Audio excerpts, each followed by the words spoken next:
बिस्मिल्लाहिर्रहमानिर्रहीम। मोअज़्ज़िज़ नाज़रीन, मैं मुदस्सिर अमीन, आप देख रहे हैं हमारा यूट्यूब चैनल।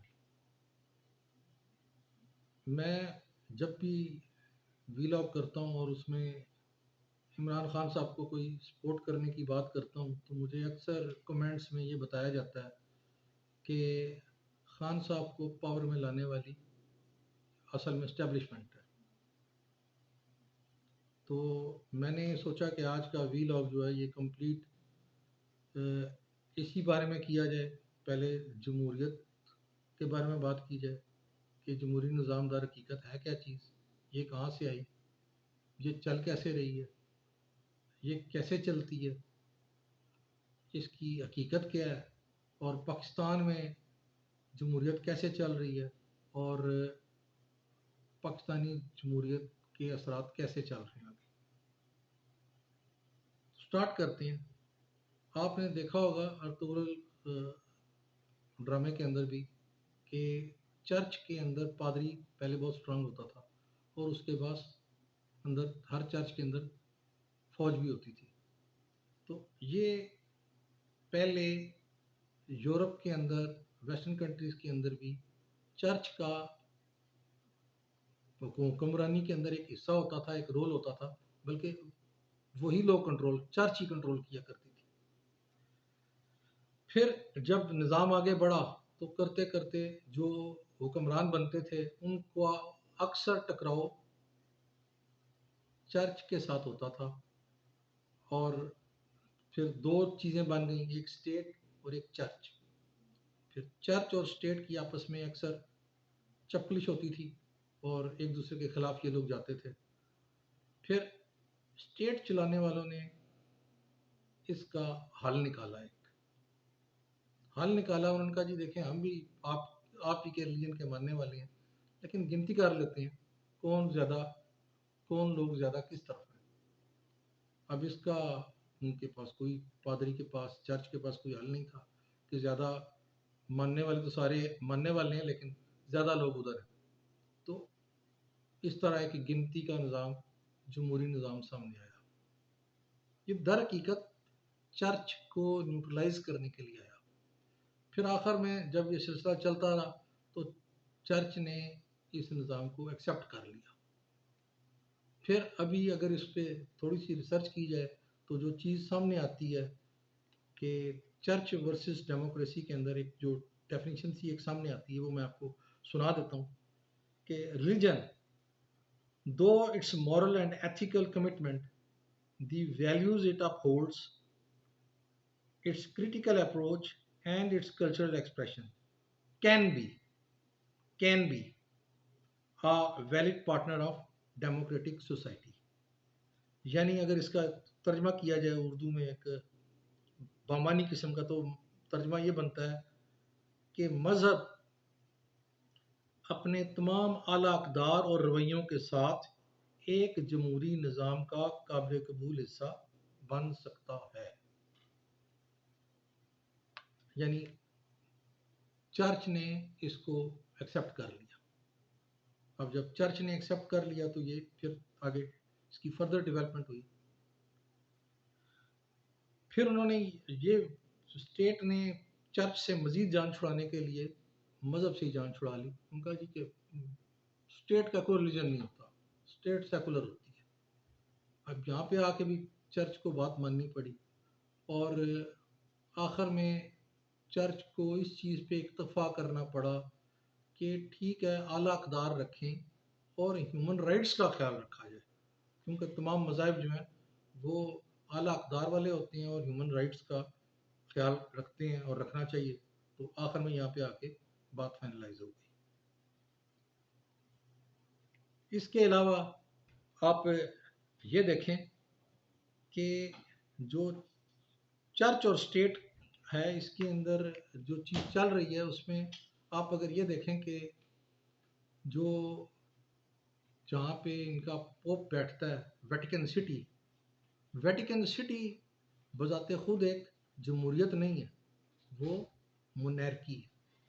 यानी जो पोप होता है उसका स्टेटस एक किंग की तरह का होता है और वो सारा प्रोटोकॉल एंजॉय करता है। तो ये तो आ गई जमहूरियत, वो जमहूरी निज़ाम जिसके बारे में हमारी तमाम जो सियासी जमातें हैं बशमूल जमात इस्लामी और फजल रहमान कि जी ये बड़ा मुक़द्दस जो है ये एक चीज़ है सियासत, और इसके अंदर जो जमहूरी निज़ाम है और जमहूरी अदारे हैं और जमहूरियत होनी चाहिए और ये होना चाहिए। जबकि दर हकीकत अगर आप इस्लाम में देखें तो इस्लाम के अंदर हमने ये नोट किया कि क्या होता था कि आपके पहले खलीफा अव्वल जो बने वो खिलाफत कैसी आई? क्या वहाँ पे इलेक्शन हुए थे? क्या जमहूरी निज़ाम था? नहीं। जो गिने चुने लोग थे, सरकर्दा लोग, सरबराबुर्दा लोग, जो इम्पोर्टेंट लोग थे, उन्होंने नॉमिनेट किया था। यानी एक शूरा है, जो इम्पोर्टेंट लोग हैं माशरे के, वो नॉमिनेट कर देते हैं कि नॉमिनेट हज़रत अबू बकर रज़ी अल्लाह को कर दिया तो हज़रत अबू बकर पहले खलीफा बन गए। इसी तरह जब सेकंड कैलिफ की बारी आई तो भी नॉमिनेशन आ गई। इसी तरह तमाम खुलफाए राशिदीन थ्रू नॉमिनेशन बने, इलेक्शन नहीं बने। तो इस्लाम प्योरली ये कहा जाए कि डेमोक्रेटिक फॉर्म में होता है, ऐसा नहीं है। लेकिन हमारे यहाँ हम देखते हैं कि तमाम जितने मजहबी लीडर सो कॉल्ड वो जमहूरियत के अलमबरदार हैं और जमहूरियत को नुकसान पहुँचे तो उन्हें बहुत परेशानी हो जाती है, बहुत तकलीफ पहुँचती है और वो चाहते हैं कि जी जमहूरी अदारे चलते रहें और हमारी सियासत चमकी रहे। अब आ जाए पाकिस्तान में जमहूरी निज़ाम। पाकिस्तान में जमहूरी निज़ाम हमारे सामने है। सबसे पहले अयूब खान का मार्शल लॉ, फिर याहिया का मार्शल लॉ, फिर ज़ियाउल हक का मार्शल लॉ, फिर मुशर्रफ का मार्शल लॉ। अब सिर्फ एक जमात जो नज़र आती है जो बड़ी जमातों में से, पाकिस्तान पीपल्स पार्टी, जिसके बारे में ये कहा जा सकता है कि ये किसी इस्टेब्लिशमेंट की गोद में बैठकर परवान नहीं चढ़ी, बल्कि ये लोगों के अंदर एक मकबूल सियासी जमात थी। जहाँ तक ताल्लुक है मुस्लिम लीग का, मुस्लिम लीग हमारे सामने, आप नवाज शरीफ जो इस वक्त नून लीग बनी हुई है, नवाज शरीफ परवान चढ़े ज़ियाउल हक की गोद में बैठकर, रूहानी बाप का दर्जा हासिल है उन्हें। और जब त्यारा क्रैश हुआ ज़ियाउल हक का तो उसके बाद नवाज शरीफ की स्टेटमेंट मौजूद है कि मैं नवाज शरीफ जो हूँ मैं ज़ियाउल हक की जो सियासत है और जो कलमदान है उसको लेके आगे चलूँगा। अभी मुशर्रफ के दौर में जब मुस्लिम लीग दो हिस्सों में तकसीम हुई तो काफ लीग अलग हो गई, चौधरी बरदरान अलग हो गए और वो जो मुस्लिम लीग थी वो उसकी जो क़यादत थी वो नून लीग के पास चली गई और हमने नवाज शरीफ को 3 दफ़ा मुल्क का वज़ीर आज़म बनते हुए देखा। यहाँ पर यह भी एक बात मैं बता दूं कि जो जमहूरियत है इसके अंदर दो चीज़ें हैं, एक पार्लिमानी निज़ाम है जमहूरियत का और एक सदारती निज़ाम है।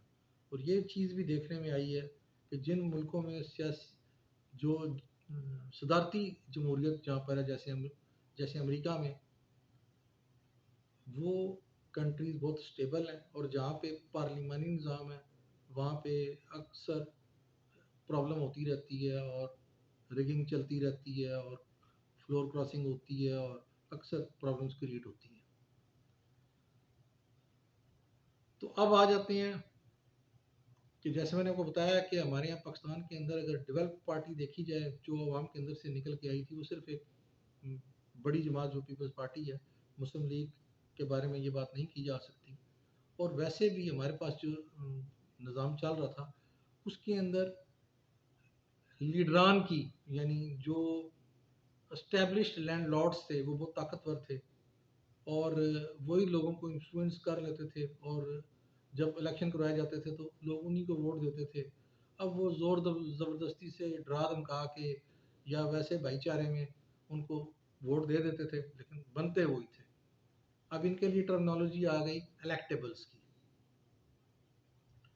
हर सियासी जमात जो मार्द वजूद में आती है वो पहले शुरू में इलेक्टेबल्स की सियासत करती है। जैसे इमरान खान ने भी इलेक्टेबल्स को ढूंढा, इलेक्टेबल्स को लिया और इलेक्टेबल्स की सियासत की। और इलेक्टेबल्स जो बाद में तंग करते हैं कि वो इलेक्टेबल को पता होता है कि मैं तो इलेक्ट हो जाऊंगा, लिहाजा मैं फ्लोर क्रॉसिंग भी कर सकता हूँ, मैं लोटा भी बन सकता हूँ, मैं इधर से उधर चला जाऊँ, यानी वो अपने पार्टी को परेशान करता रहता है क्योंकि वो खुद को बड़ा फन खान समझता है। लेकिन हकीकत क्या है कि हाँ, मैं अब ये बात आ जाती है कि इमरान खान भी जब ताकत में आए पहली दफ़ा तो इस्टेब्लिशमेंट ही लेकर आई। हमारे मुल्क में यही निज़ाम चल रहा है कि इस्टेब्लिशमेंट जिसके साथ होती है उसको ले आती है। लेकिन नवाज शरीफ को भी लाने वाली इस्टेब्लिशमेंट ही थी, जैसे मैंने आपको पहले बताया। लेकिन एक वक्त आया कि नवाज शरीफ 2/3 मेजोरिटी के साथ आए, यानी लीडर को देखा जाता है कि जी परखा जाता है, फिर अवाम उसको पसंद कर लेती हैं, फिर वो मेजोरिटी के साथ आ जाता है। अब इमरान खान की तरफ आ जाए। इमरान खान को लोगों ने देखा कि हमारे पास जितने भी सियासी लीडर थे वो सारे के सारे करप्ट थे, उनके ऊपर करप्शन साबित होती रही, वो सरमाया मुल्क से बाहर लेके जाते रहे। जहाँ मैं ये भी मेंशन कर दूं कि अगर हमारे लीडरान करप्शन करते रहें, पैसे खाते रहें, मुल्क को लूटते खसूटते रहें, लेकिन पैसा मुल्क से बाहर ना लेके जाए, तो भी मुल्क दिवालिया नहीं होता, तो भी ये हालात नहीं होते जो हमारे मुल्क के हैं। हमारे मुल्क के जो हालात हुए हैं इसकी असल वजह यह है कि हमारे मुल्क से सरमाया सियासतदान बाहर लेके जाते रहे।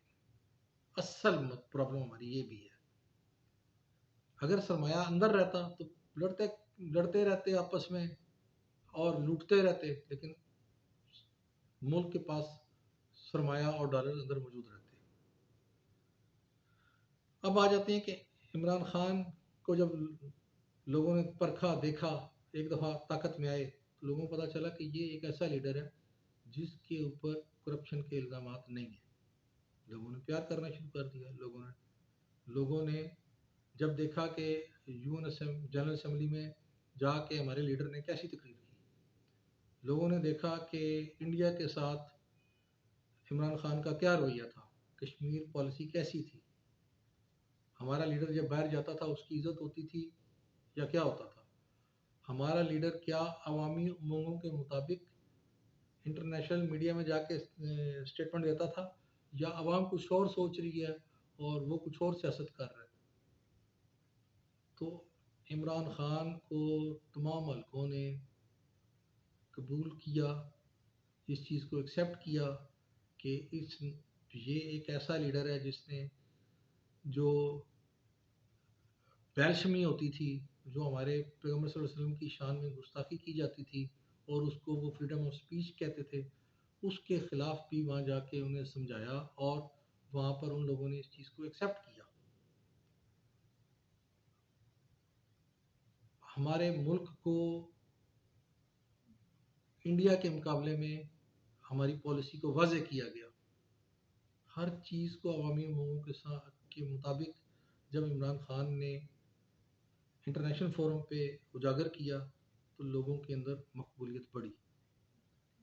फिर हम मिन हैसुल कौम किसी और की सुप्रीमेसी को तस्लीम नहीं करते, बल्कि अपने वतन को आगे देखना चाहते हैं, पाकिस्तानी झंडे को ऊंचा देखना चाहते हैं, और हम दूसरे मुल्कों की अपने मुल्क के अंदर अजारादारी को कबूल नहीं करते मिन हैसुल कौम। लिहाजा जब इमरान खान ने एब्सोल्युटली नॉट का नारा लगाया तो इमरान खान की मकबूलियत दो चंद हो गई, बहुत ऊपर चली गई।